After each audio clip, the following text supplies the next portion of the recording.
இப்படி ஒரு மேடை, இவ்வளோ நல்ல நடிகர்கள், நல்ல டெக்னீஷியன்ஸ், இந்த படம் கொடுத்த என்னோட டைரக்டர், என்னோட குரு மாரி செல்வராஜ் சாருக்கு நான் எவ்வளோ நன்றி சொன்னாலும் அது பத்தாது. சில பேர் இவன் 2 வருஷம் 3 வருஷம் வெயிட் பண்ணான்னு சொல்கிறாங்க. ஆனால் நான் சாருக்காக 10 வருஷம் 20 வருஷம் கூட நான் வெயிட் பண்ணியிருப்பேன்.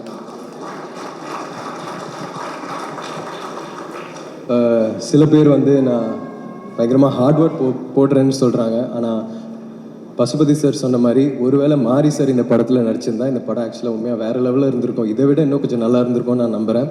ஒவ்வொரு வாட்டியும் அவர் பண்ணுறதுல ஒரு 10% நம்மளுக்கு ஆக்டர்ஸாக கரெக்டாக பண்ணிட்டோன்னா அந்த சீன் நல்லா வரும். அவரோட டேக் ஓகேக்கும் அந்த சூப்பர் டாக்கும் நான் எப்போவுமே ஏங்கிட்டு இருப்பேன். அவர் டேக் ஓகேன்னு சொன்னாலே நம்மளுக்கு லைஃப்பில் ஒன்று சாதித்த மாதிரி ஒரு ஃபீலிங் இருக்கும். ஸோ மாரி சார், நீங்கள் போட்ட எஃபர்ட்காகவும் நீங்கள் எனக்கு இந்த படம் கொடுத்ததுக்காகவும் ரொம்ப ரொம்ப நன்றி சார். இதுக்கப்புறம் உங்களோட எப்போ ஒர்க் பண்ணுவேன்னு தெரில, ஆனால் நான் எப்போவுமே ஏங்கிட்டு இருப்பேன் இந்த மாதிரி ஒரு ஆப்பர்ச்சுனிட்டிக்காக. Thank you so much sir. எவ்வளோ நன்றி சொன்னாலும் பத்தாது sir. Thank you so much sir. Love you.